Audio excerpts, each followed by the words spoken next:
মানে চৰকাৰৰ বিভাগক আমি জনাইছোঁ দাবী জনাইছোঁ বিভিন্ন সময়ত, কিন্তু এই দাবী হিচাপে মানে ৰৈ আছে। গতিকে আমি এইবোৰ কথা ক'বলৈ যাওঁতে তাৰ আগতে কেইটামান কথা মই ক'ব বিচাৰিছোঁ।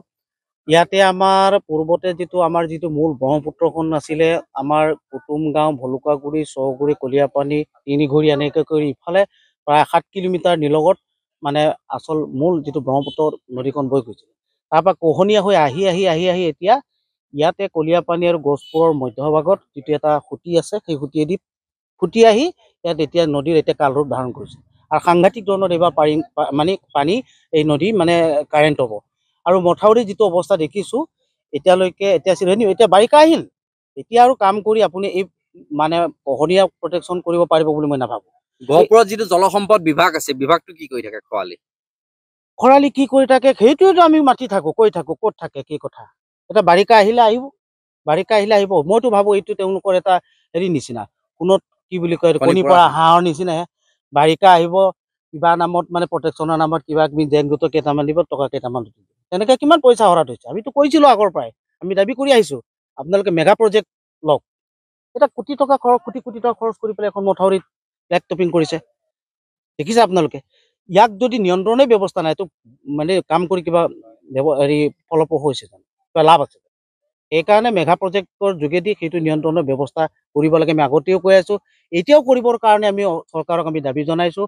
আৰু এতিয়া এই মুহূৰ্তত এতিয়া অদ্যহতে বাৰিষা নাই, এতিয়া অদ্যহতে মানে পানী মানে কমি আছে, সেই সময়তে এই কহনীয়া ব্যৱস্থাটো কৰিব লাগে। আৰু এতিয়া আপোনালোকে যিটো ভিডিঅ' কৰিছে, এইটো যিটো কহনীয়া এটা ধাৰণ কৰি আছে, সেইটো যদি এইবাৰ যদি বাৰিষা যদি ডাঙৰ হয়, কাৰেণ্ট বৃদ্ধি হ'ব আৰু ইয়াত ছিঙি যোৱাৰ লগে লগে ভিতৰৰ বিস্তীৰ্ণ অঞ্চল তাৰমানে প্লাবিত হ'ব আৰু ধ্বংস হ'ব। এবাৰ জৈৱ বৈচিত্ৰ্য তাৰমানে নাইকিয়া হৈ যাব। গহপুৰ পৰ্যন্ত, মাকুনি পৰ্যন্তলৈকে গোটেইখিনি এণ্টায়াৰ এৰিয়া তাৰমানে তাত। আৰু প্ৰতি বছৰে চৰকাৰে প্ৰতিশ্ৰুতি দিয়ে, আশ্বাস দিয়ে, কিন্তু কাম নহয়। ইয়াত পাকোপায়া ব্যৱস্থাও কৰি নিদিয়ে। চপৰা সদায় কঢ়িয়াই নিছে। বানপানী ইমান আহে আমাৰ ইয়াত, বহুত চিন্তা হয়। আমাৰ শুবলৈ টোপনি নহয় মানুহৰ। নিশ্চিন্ন হ'ব, ক'ত থাকিবলৈ আমাৰ মাটি নাথাকিব, মাটি বাৰী নাথাকিব, মানুহ ক'ত থাকিব? চৰকাৰে আমাক কি কৰে কৰি দিব, আৰু উপায় কৰি দিব লাগিব। আমাক স্থায়ী ব্যৱস্থা কৰি দিব লাগিব। গড়াটো যদি স্থায়ী সমাধান কৰি নিদিয়ে, আমাৰ ইয়াত চৰকাৰ গঠন কৰাই মূল কথা নহ'ব, উদ্দেশ্য নহ'ব। আজি হ'ল 2 বছৰ, জলসম্পদ মন্ত্ৰী পীয়ুষ হাজৰিকা আহিছিলে, এবাৰ চেঞ্চন হৈছে বুলি কৈছিলে। আজিলৈকে কিন্তু এচপৰা মাটি পেলোৱা দেখা নাই। তেনেকে থাকিব লাগে। দুখটোতো আমাৰ এতিয়া গাঁওখন বহুত দুখ লাগি আছোঁ।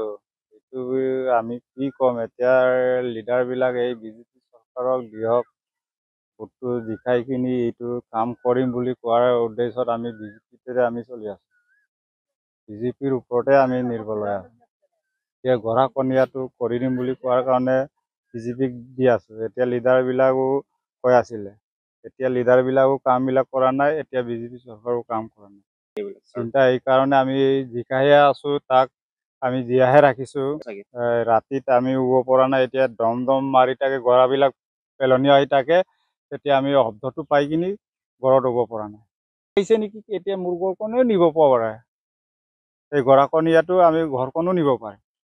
আমিতো এই বয়সত আকৌ கூட শুব নোৱাৰাত আমি আকৌ শুই থকাৰ অৱস্থাত আকৌ আমি উঠি পেলাই চাবলগীয়া।